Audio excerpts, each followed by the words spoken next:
কয়েকদিন ধরে সব ধরনের সবজির দাম লাগামহীনভাবে বাড়ছে, যার প্রভাব আজকের বাজারেও রয়েছে। এছাড়া এক হালি ডিমের দাম এখন 50 টাকা এবং ডজন 150 টাকা। বিক্রেতারা বলছেন বৃষ্টি ও জলাবদ্ধতায় ক্ষেত থেকে সবজি তুলতে পারছেন না চাষিরা, তাই বাজারে পণ্য আসছে কম। বাজারে এখন কাঁচামরিচের দামও বেশ চড়া, প্রতি কেজি বিক্রি হচ্ছে 200 থেকে 320 টাকায়। কাঁচা পেঁপে ছাড়া 70 টাকার নিচে কোনো সবজি মিলছে না। এছাড়া ব্রয়লার মুরগি কেজি প্রতি 170 থেকে 180 টাকা এবং সোনালী মুরগি 300 থেকে 320 টাকায় বিক্রি হচ্ছে।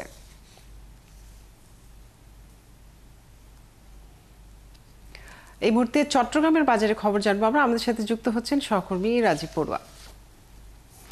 রাজীব, কোন বাজারে আছেন আপনি এবং বাজারে কোন কোন পণ্যের দাম বাড়তি দেখছেন, ক্রেতারা কি বলছেন দাম নিয়ে, এবং বাজার মনিটরিং এর বিষয়ে বিস্তারিত জানাবেন। কাজরি, চট্টগ্রামের বাজারে বেশ কিছুদিন ধরেই সবজির দাম আসলে আমরা দেখছি চড়া। শুধুমাত্র আলু, পেঁপে এবং মিষ্টি কুমড়া এই তিনটে সবজির দাম কিছুটা নাগালের মধ্যে আছে। আলু বিক্রি হচ্ছে 25 টাকা, পেঁপে বিক্রি হচ্ছে 40 থেকে 50 টাকা, এবং লাউ সেটি বিক্রি হচ্ছে 50 থেকে 60 টাকা দরে। এর বাইরে বাকি যে সমস্ত সবজি রয়েছে সবকিছুর দামে আসলে চড়া, 70 থেকে 100 টাকার মধ্যেই। যেমন ঝিঙ্গা, পটল, আহ ধুন্দুল এবং কাঁকরোল, এই সমস্ত সবজি কিন্তু 70 থেকে 100 টাকা আসলে বিক্রি হচ্ছে। এবং যারা বিক্রেতা তারা বলছেন যে পাইকারি বাজারে আসলে তারা বেশি দামে কিনতে হচ্ছে। এবং আপনি জানেন যে বেশ কিছুদিন ধরে কিন্তু বৃষ্টি হচ্ছে, তো বৃষ্টির জন্য যে সবজি সেটি সরবরাহ বেশ কম। চট্টগ্রামে দুইটা জায়গা থেকে সবজি আসে মূলত। একটি হচ্ছে চট্টগ্রামের আশপাশ উপজেলা থেকে আসে কিছু, আর কিছু আসে উত্তরবঙ্গ থেকে। তো চট্টগ্রামের আশেপাশে বিশেষ করে যেসব এলাকা থেকে সবজি আসে সেখানে আসলে বৃষ্টির কারণে সবজির অনেক ক্ষেত নষ্ট হয়েছে, এবং যার কারণে সরবরাহ অনেক কমে গিয়েছে। এই কারণে সবজির দাম আমরা দেখছি বেশ কিছুদিন ধরে কিন্তু চড়া আছে খুচরা বাজারে। এবং আর এর বাইরে আমরা দাম বাড়তি দেখছি মাছের বাজারে। গত বেশ কিছুদিন ধরে আমরা দেখছি যে চট্টগ্রামের যে মাছের বাজার সেটিতে আসলে বেশ চড়া, বিশেষ করে সামুদ্রিক মাছ। এবং যারা এখানকার বিক্রেতা তারা বলছেন যেহেতু এই সময় বৈরী আবহাওয়ার কারণে কিন্তু সাগরে ট্রলার যেতে পারছে না, মাছ ধরতে পারছে না। তো যার কারণে সরবরাহটা কম থাকার কারণে আমরা দেখছি বেশ কিছুদিন ধরে মাছের দামটা চড়া।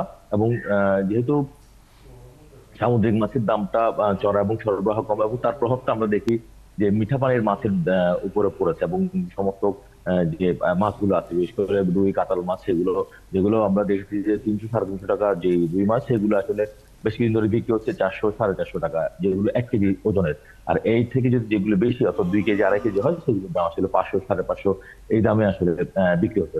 তবে গত সপ্তাহের তুলনায় এই সপ্তাহে সোনালী মুরগির দাম কমেছে। যেমন গত সপ্তাহে সোনালী মুরগি বিক্রি হয়েছিল 360 টাকা দরে, আজকে বিক্রি হচ্ছে 340 টাকা। আর যেটা ব্রয়লার মুরগি গত সপ্তাহের মতো বিক্রি হচ্ছে 165 থেকে 170 টাকা। এবং দেশি মুরগিও গত সপ্তাহের মতো বিক্রি হচ্ছে 500 থেকে 550 থেকে 580 টাকা দরে বিক্রি হচ্ছে। তবে আপনি জানেন যে গত কিছুদিন ধরে পেঁয়াজ আমদানির ফলে এখানে যে পেঁয়াজের দাম বেশ চড়া ছিল, প্রায় খুচরা বাজারে 100 টাকা দরে পেঁয়াজ বিক্রি হয়েছিল, সেই পেঁয়াজ আজকে বিক্রি হচ্ছে 80 টাকা। এবং ভারতীয় এবং দেশি দুইটা পেঁয়াজের একই দাম 75 থেকে 80 টাকা দরেই বিক্রি হচ্ছে। এবং রসুনের দাম বেশ কিছু ধরে স্থিতিশীল রয়েছে, সেটি 130 টাকা দরে বিক্রি হচ্ছে খুচরা বাজারে। এবং কমেছে আদার দাম। গত সপ্তাহে আমরা যে আদা বিক্রি হতে দেখেছি 220 থেকে 225 টাকা, সেই আদা আজকে বিক্রি হচ্ছে 180 টাকা। অর্থাৎ পেঁয়াজ এবং আদার দাম কিছুটা কমেছে, রসুনের দাম স্থিতিশীল রয়েছে।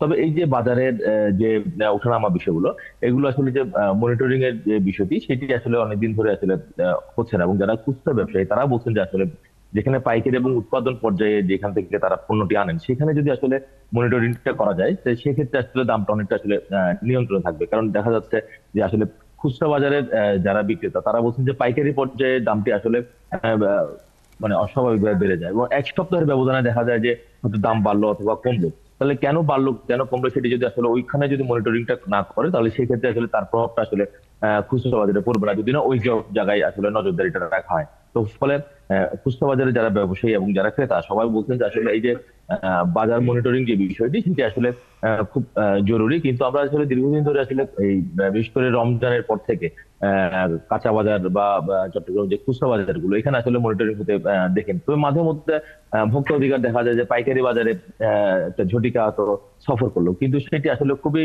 নগণ্য। এবং হয়তো দেখা যায় যে প্রতি মাসে একবার কোন একটা বাজারে গেল, হয়তো খাতুনগঞ্জে গেল অথবা রেয়াজদিন বাজার পাইকারি বাজারে গেল, কিন্তু সেটি আসলে পর্যাপ্ত না। ফলে নিয়মিত যে মনিটরিং বিষয়টি সেটি আসলে হচ্ছে না। তো যার কারণে আমরা দেখি যে এই যে দামের ওঠানামাটি, সেটি আসলে ভোক্তা পর্যায়ে আসলে খুব প্রভাব ফেলে।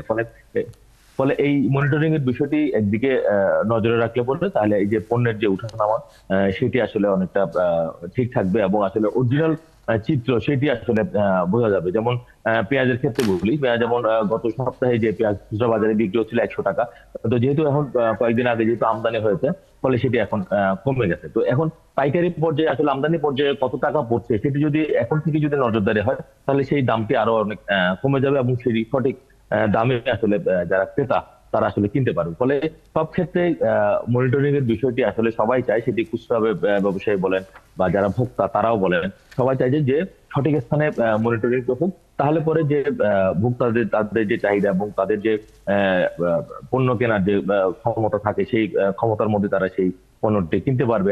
এটি আসলে আশা করছেন যে যারা খুচরা ব্যবসায়ী এবং যারা পাইকারি যারা ক্রেতা আছেন তারা, মনিরা। রাজীব, আপনাকে অনেক ধন্যবাদ।